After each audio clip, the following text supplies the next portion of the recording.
உலகில் உள்ள பழமை வாய்ந்த அணைகளில் இன்றளவும் பயன்பாட்டில் உள்ள ஒரே அணை திருச்சி மாவட்டத்தில் காவிரியின் குறுக்கே கிபி 2ஆம் நூற்றாண்டில் கட்டப்பட்ட ஒரே அணை. வெறும் கற்கள் மற்றும் களிமண்ணை கொண்டு சுமார் 2000 வருடங்களுக்கு முன் கட்டப்பட்டு இன்றளவும் கம்பீரமாய் நிற்கும் அந்த அணைதான் கல்லணை.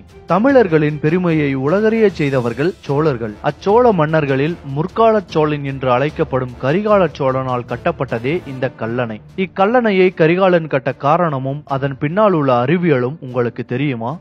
சுமார் 2000 ஆண்டுகளுக்கு முன் தமிழகத்தை ஆண்ட கரிகால சோழன் காவிரியில் மழைக்காலங்களில் அடிக்கடி பெருவெள்ளம் வந்து மக்கள் துயரப்படுவதையும் கோடை காலங்களில் காவிரியில் நீர் இல்லாமல் மக்கள் வாடுவதையும் பார்த்து கவலைப்பட்டான். அதை தடுக்க காவிரியின் குறுக்கே பெரிய அணையை கட்ட முடிவெடுத்தான் கரிகால சோழன். ஆனால் ஒரு நொடிக்கு 2 லட்சம் கன அடி நீர் பாயும் காவிரியின் குறுக்கே அணை கட்டுவது என்பது எந்த தொழில்நுட்பமும் இல்லாத அந்த காலகட்டத்தில் சாதாரண விஷயம் அல்ல.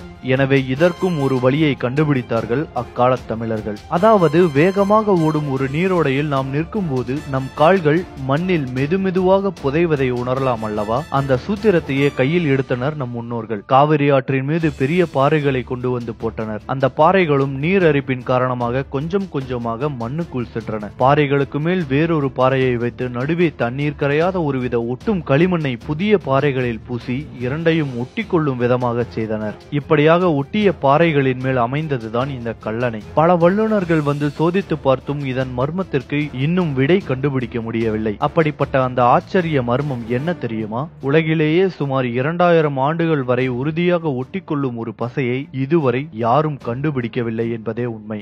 சிமெண்டால் கட்டப்படும் பாலங்கள் கூட அதிகபட்சம் 500 ஆண்டுகளில் பலமிழந்து விடுவதாகவும் 2000 ஆண்டுகள் நெருங்கியும் இன்னும் பலமுடன் காணப்படும் கல்லணையின் தொழில்நுட்பம் என்னவாக இருக்கும் என்று பிரமித்துள்ளனர். வெள்ளத்தாலும் வறட்சியாலும் தஞ்சை மாவட்டம் வளமை குன்றிய போது 1839 காவிரி பாசன பகுதியின் தனி பொறுப்பாளராக ஆங்கிலேய அரசால் சர் ஆர்தர் காட்டன் என்ற ஆங்கிலேயர் நியமிக்கப்பட்டார். இந்திய நீர்ப்பாசனத்தின் தந்தை என அறியப்படும் இவர் கல்லணையில் பல ஆண்டுகள் ஆராய்ந்ததுடன் கல்லணையின் அடிப்பாகங்களை சீரமைத்தும் வந்தார். அப்போது கல்லணைக்கு அமைக்கப்பட்ட அடித்தளத்தை பார்த்து வியந்த அவர் பழந்தமிழரின் அணை கட்டும் திறனையும் பாசன மேலாண்மையும் உலகுக்கு எடுத்து கூறினார். கல்லணைக்கு கிராண்ட் அணைக்கட் என்ற பெயரை சூட்டியதும் இவரே. கல்லணை காவிரியை காவிரி ஆறு, வெண்ணாறு, புது ஆறு, கொள்ளிடம் என 4ஆக பிரிக்கிறது. பாசன காலங்களில் காவிரி, வெண்ணாறு, புது ஆறு ஆகியவற்றிலும் வெள்ள காலங்களில் கொள்ளிடத்திலும் தண்ணீர் கல்லணையில் இருந்து திறந்துவிடப்படும். இதனால் டெல்டா மாவட்டத்தின் பல லட்சம் ஏக்கர் நிலம்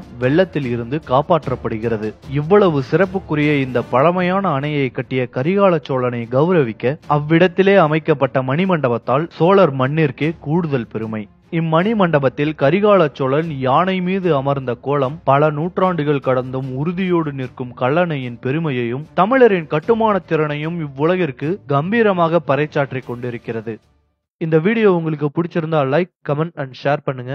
மறக்காம கோலிவுட் டாக் சேனலுக்கு சப்ஸ்கிரைப் பண்ணுங்க.